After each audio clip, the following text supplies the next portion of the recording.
Assalamualaikum warahmatullahi wabarakatuh. Semangat pagi anak-anak. Salam sejahtera untuk kita semua. Bagaimana kabar anak-anak pada pagi hari ini? Tentunya baik ya. Baik anak-anak, kita menginjak ke materi selanjutnya, yaitu di tema 8 ini ada materi kegiatan ekonomi. Nah, apa saja itu kegiatan ekonomi? Apa dan apa saja di dalamnya? Mari kita pelajari lebih lanjut. Jadi kegiatan ekonomi, anak-anak belajar pengertiannya dulu. Jadi apa itu kegiatan ekonomi? Kegiatan ekonomi adalah kegiatan yang dilakukan oleh manusia untuk mendapatkan penghasilan, barang atau jasa tertentu dengan tujuan mencapai kesejahteraan dalam hidup atau memenuhi kebutuhan hidup, yaitu kegiatan ekonomi. Nah, kegiatan ekonomi tersebut secara garis besarnya meliputi produksi, distribusi, dan konsumsi. Nah, apa itu? Kita pelajari. Jadi, kegiatan ekonomi terbagi jadi 3: produksi, distribusi, dan konsumsi. Kita mulai dari yang pertama, yaitu produksi.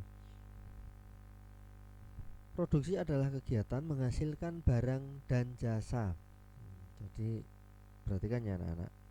Produksi adalah menghasilkan barang dan jasa. Nah, menghasilkan barang dan jasa ya nak. Produksi dibagi menjadi 2, yaitu produksi barang dan jasa. Orang yang melakukan kegiatan ini disebut produsen.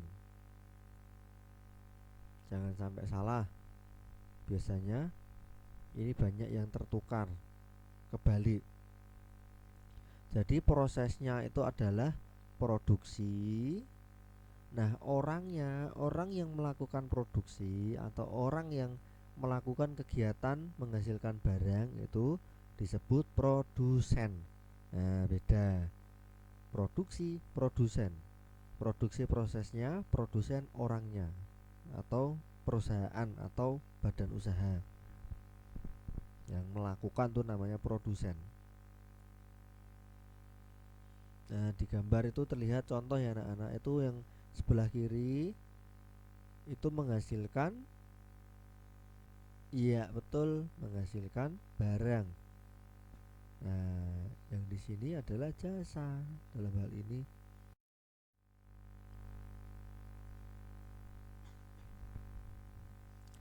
Nah, tujuan produksi apa ya anak-anak? Yang pertama, memenuhi kebutuhan masyarakat. Nah, tentunya produksi ini banyak sekali. Membuat barang apa saja itu dinamakan produksi. Nah, tentu kebutuhan itu sangat dibutuhkan, diperlukan oleh masyarakat. Misalnya pada gambar itu adalah dalam bidang apa? Industri tekstil, ada baju itu ya anak-anak. Nah, baju tentu semuanya butuh. Apakah kita hanya membeli baju satu kali? Nah, tentu tidak.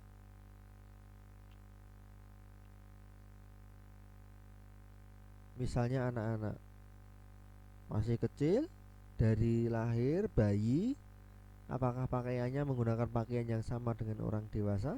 Tentu tidak ya. Ukurannya butuh yang ukuran kecil. Kemudian bertambah dewasa, semakin dewasa tambah besar, harus beli lagi, tambah besar lagi, tidak muat harus beli lagi dan sebagainya. Nah, jadi itu sebagai contoh kecil saja seperti itu. Jadi selalu dibutuhkan. Bahkan setiap kegiatan pun pakaian berbeda ya anak-anak.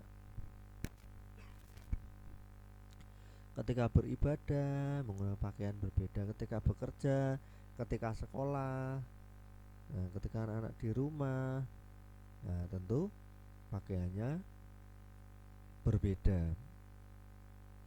Nah, itu yang dinamakan untuk meningkatkan kebutuhan akan, itu baru satu contoh untuk pakaian dan lain sebagainya. 2, meningkatkan kemakmuran masyarakat, tentu dengan adanya itu kegiatan produksi, nah, tentu lapangan pekerjaannya, orang yang nganggur bisa punya pekerjaan. Tiga, memperoleh keuntungan. Nah, tentu produksi itu tujuan utamanya adalah dijual ya anak-anak, jadi memperoleh keuntungan. Yang keempat, memperluas lapangan usaha dan menyerap pengangguran, tadi meningkatkan kemakmuran hampir sama ya, yaitu menarik pengangguran, diserap, dipekerjakan sehingga penganggurannya berkurang. 5, menjaga kesinambungan usaha perusahaan. Jadi apabila produksi terus berlanjut, nah maka masa depan perusahaan, keberlangsungannya juga akan berlanjut. Yang keenam, meningkatkan pendapatan masyarakat atau pendapatan negara. Ya, semakin banyak yang barang yang dijual, tentu pendapatan negara juga semakin bertambah. Nah, dengan adanya perusahaan produksi, tentu masyarakat yang awalnya tidak bekerja, tidak punya gaji, jadi bisa bekerja, bisa punya gaji, bisa membeli barang dan bisa membayar pajak. Nah, misalnya dulu tidak punya sepeda motor, bekerja, akhirnya punya sepeda motor, tiap tahun membayar pajak. Nah, itu untuk pendapatan negara kita.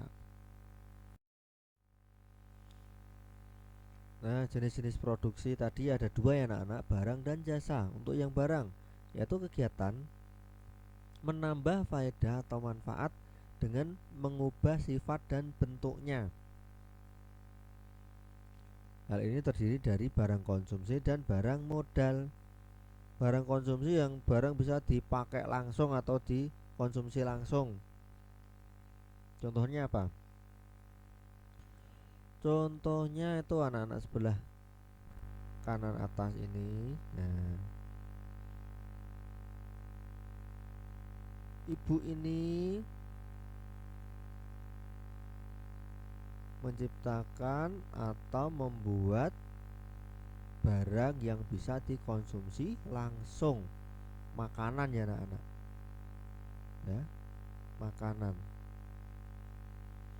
Jadi dari bahan-bahan yang belum bisa dikonsumsi, belum bisa dimakan, ibu ini mengolahnya, kemudian jadilah buah makanan bisa dikonsumsi. Nah, itu barang konsumsi. Nah, konsumsi ini ya tidak harus dimakan ya anak. Konsumsi tidak selalu dimakan. Misalnya pakaian itu juga bisa dikonsumsi. Nah, tapi dengan dipakai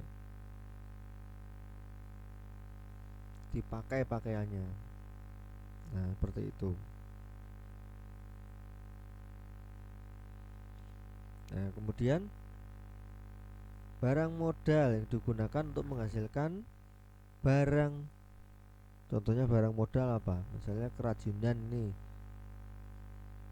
Kemudian misalnya menghasilkan sepeda motor seperti gambar di awal tadi. Nah, itu barang modal.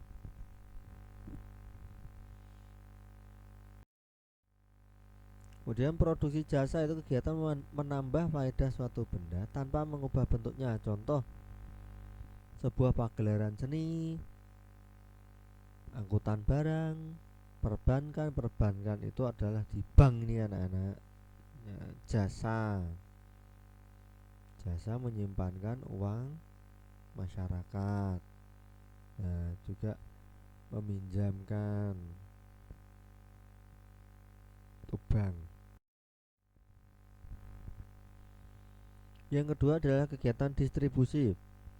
Distribusi adalah suatu kegiatan menyalurkan barang hasil produksi dari produsen kepada konsumen. Proses distribusi tersebut pada dasarnya menciptakan faedah atau manfaat waktu, tempat, dan pengalihan hak milik. Ini gini ya, jadi pertama tadi barang dibuat diproduksi. Nah, setelah diproduksi, apakah itu pabrik itu apakah langsung kita membeli di pabrik? Tentu tidak ya anak-anak. Barang itu harus berpindah dulu. Nah, dari pabrik tidak mungkin kita langsung membeli di pabriknya. Ya mungkin bisa saja, tapi ketika itu akan menjadi sangat sulit. Pabriknya letaknya jauh, kita membutuhkan barang, pabriknya letaknya sangat jauh, kita harus ke sana. Nah, itu akan sulit. Nah, untuk itu ada yang namanya proses distribusi. Bahkan ada barang dari tempat yang beda pulau, mungkin beda provinsi, atau bahkan impor atau kita beli dari negara lain. Nah, kalau kita membeli sendiri tentu akan sangat sulit. Maka itu adanya proses distribusi, yaitu menyalurkan barang dari produsen kepada konsumen, dari pembuat kepada pemakai atau pengkonsumsi atau konsumen. Nah, orang atau badan usaha yang melakukan kegiatan ini disebut distributor. Nah, contoh distribusi atau kegiatan distribusi yaitu di pasar, kemudian di toko, minimarket, nah, kemudian di pelabuhan itu kegiatan distribusi. Nah, apakah misalnya anak-anak di suatu toko, suatu toko yang anak-anak biasa membeli itu, apakah toko itu membuat sendiri barangnya dengan suatu merek? Katakanlah air mineral, apakah toko itu membuat sendiri? Tentu tidak ya. Dari pabrik tadi, dari produsen tadi, nah dipindahkan atau dijual ke distributor dulu. Nah, distributor itu adalah toko-toko kecil, swalayan, minimarket. Nah, kemudian dari minimarket itu hanya menjualkan barangnya, sehingga anak-anak atau masyarakat bisa dengan mudah mendapatkannya. Jadi tidak perlu kita mencari atau ingin membeli suatu barang adanya di luar kota. Katakanlah adanya di Jakarta, apakah kita harus membeli di Jakarta? Nah, tentu sangat tidak mungkin. Jadi dengan adanya distribusi ini akan semakin memudahkan kita.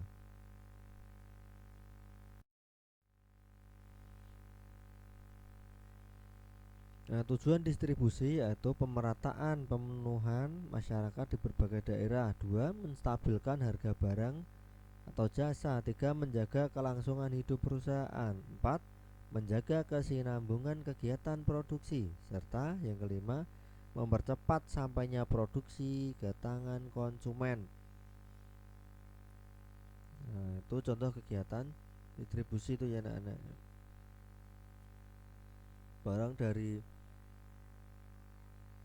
pabrik atau dari produsen itu sampai di bawah, bahkan ada yang sangat jauh itu harus pakai kapal antar pulau agar bisa sampai ke masyarakat.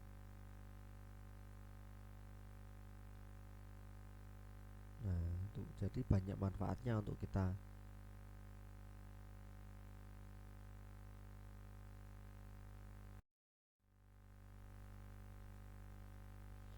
Nah, ada beberapa cara-cara untuk melakukan distribusi ya. Yang pertama, penyaluran barang atau jasa melalui pedagang.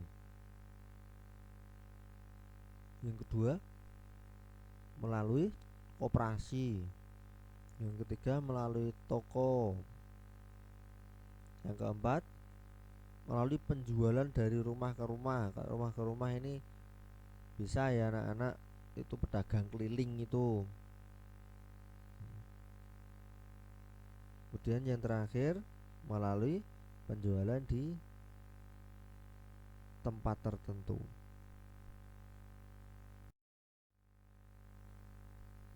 Nah, yang terakhir ini ada konsumsi. Konsumsi adalah kegiatan memakai barang-barang hasil produksi. Nah, kalau tadi produksi tadi adalah membuatnya, distribusi menyalurkan. Nah, konsumsi ini adalah kegiatan memakai atau mengkonsumsi barang hasil produksi. Jadi barang ini sudah sampai di masyarakat. Nah, tujuan konsumsi adalah untuk memenuhi kebutuhan hidup. Bisa makanan, minuman, pakaian. Nah, itu kita mengkonsumsi. Alat transportasi kita memakai. Jadi konsumsi itu tidak selalu makanan ya, nak. Konsumsi itu adalah memakai. Bisa memakan, bisa memakai. Nah, itu tidak hanya makanan, minuman, pakaian itu juga memakai. Fungsi dari konsumsi adalah agar kelangsungan hidup tetap terjaga. Orang yang melakukan kegiatan konsumsi disebut konsumen. Nah, ini jangan sampai terbalik ya anak-anak. Kalau produksi tadi prosesnya, orangnya produsen. Distribusi adalah prosesnya, orangnya distributor. Konsumsi adalah prosesnya, orangnya konsumen. Nah, contohnya itu makan, minum, pakaian, komunikasi, perhiasan, dan lain-lain.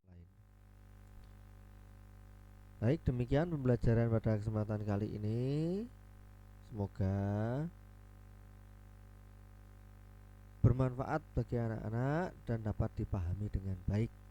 Apabila belum paham, boleh diulang-ulang, silahkan, agar dapat lebih paham lagi. Tetap semangat belajar ya anak-anak, walaupun dalam pandemi ini. Kita berdoa semoga secepatnya kita bisa melaksanakan kegiatan tatap muka, bisa bertemu lagi, bisa melakukan kegiatan yang menyenangkan di sekolahan, dan semoga pandemi segera berakhir. Amin ya rabbal alamin. Demikian, wassalamualaikum warahmatullahi wabarakatuh.